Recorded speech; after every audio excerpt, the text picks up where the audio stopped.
Les enfants d'Israël partirent et ils campèrent dans les plaines de Moab, au-delà du Jourdain, vis-à-vis de Jéricho. Balak, fils de Tsippor, vit tout ce qu'Israël avait fait aux Amoréens, et Moab fut très effrayé en face d'un peuple aussi nombreux. Reprends la partie, s'il te plaît. Et Moab fut très effrayé en face d'un peuple aussi nombreux. Non. Reprends la partie de plus dessinée. Les enfants d'Israël partirent et ils campèrent dans les plaines de Moab.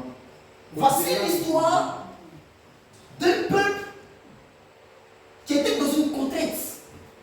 On a Jésus. Là, je vais parler de manière révélationnelle. Alléluia, révélatrice. Gloire à Dieu. Je vais vous apporter cet mystère parce que le thème dit quoi, Elodie? Le thème dit quoi? André, L'esprit de Balaam dans l'église. l'esprit de Balaam dans l'église. Alléluia. Amen.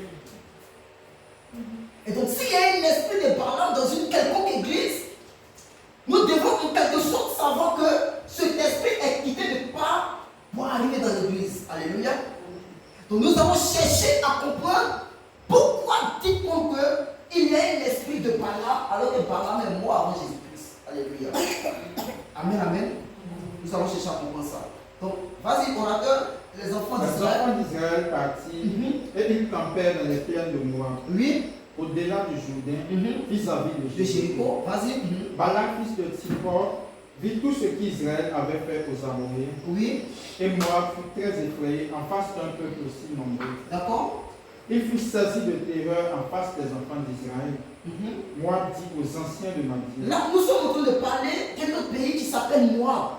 La Bible déclare que Moab, les habitants de Moab, les Moabites, ont vu que Dieu était tellement avec Israël que eux-mêmes, ils ont commencé à avoir peur d'Israël. Pourquoi? Parce qu'en ce temps-là, en Israël se trouvait un Dieu qu'on appelle le Dieu de qui? De l'impossibilité. Ou encore de toute possibilité. Alléluia. Est-ce que je vais parler? Amen. Doucement parce que j'aimerais que tout le monde comprenne. Quand il va rentrer dans les choses prophétiques, ça soit compliqué. Vas-y. Moab dit aux anciens de Madian. Moab dit aux enfants de Madian. Cette multitude va dévorer tout ce qui nous entoure. Cette multitude, ce peuple qu'on appelle Israël là, si nous ne faisons pas attention, ce peuple-là risque de détruire non même notre pays, risque de détruire notre patrimoine, risque de détruire tout ce que nous avons conservé, tout ce que nous avons construit durant des années. Continuez.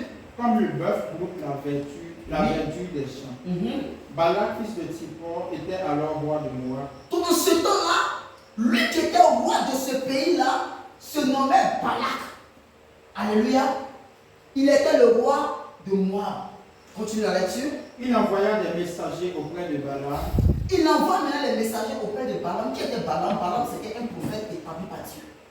Un prophète que Dieu avait choisi. Qui avait le mandat de Dieu sur sa vie.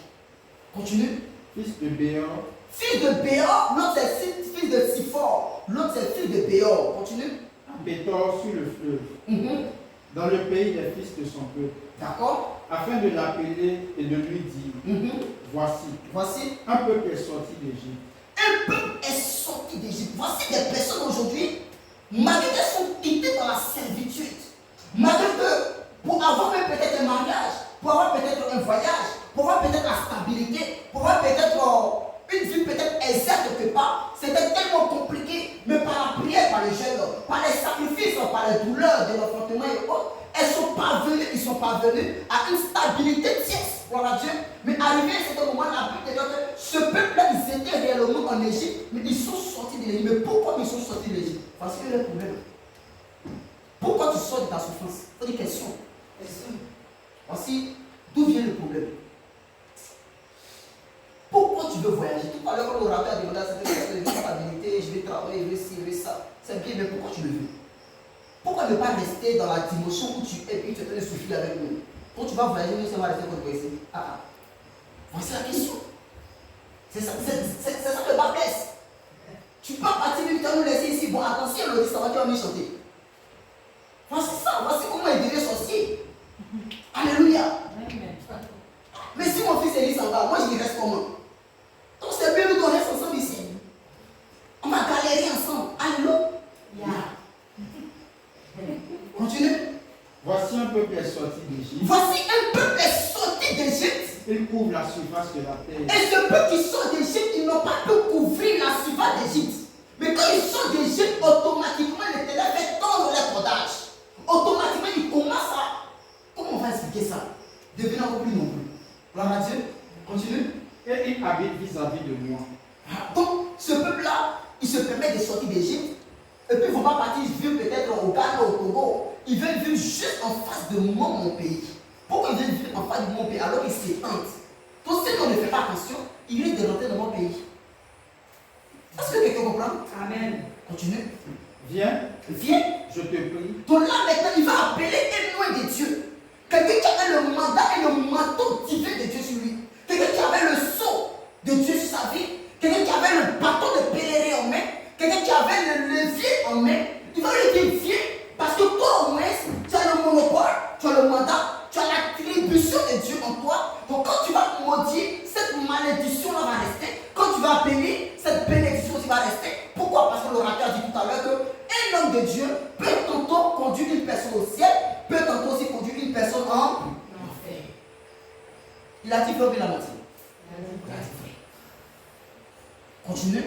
Je te prie, Je te prie. maudis-moi ce peuple. Maudis-moi ce peuple parce qu'il commence à se tendre. Il commence à être trop nombreux. Car il est plus puissant que moi. Quand il est plus puissant que moi. Voici aujourd'hui des personnes qui vont consulter des marabouts, des féticheurs. Pourquoi? Parce que Élodie commence à avoir une belle voix. Là, on ne vient pas d'être à l'effort. Alléluia. Voici le bas blesse. Parce que simplement, mon fils Henri veut tendre, comme il veut avoir peut-être, il veut être aisé dans un domaine de sa vie. On va pas te consulter pour nuire sa vie. Alléluia. Amen. Nous constatons tout ça aujourd'hui, mais on va rentrer dans la profondeur, à sur la surface. Continue. Peut-être ainsi pourrais-je le battre et le Peut-être que- chasserai-je du pays. Peut-être que quand on marabout, ou bien quand tu vas au moins dire quelque chose, ta parole là, ça peut compter. Peut-être quand tu vas venir le maudire, moi perso, je peux mieux lever. Alléluia. Continue. Car je sais que celui que tu bénis Quand je sais que celui que tu bénis est béni. est béni, Et que celui que tu maudis et celui que tu maudis, est maudit. donc on va. Le peuple qui a donné l'esprit de Balaam dans l'église,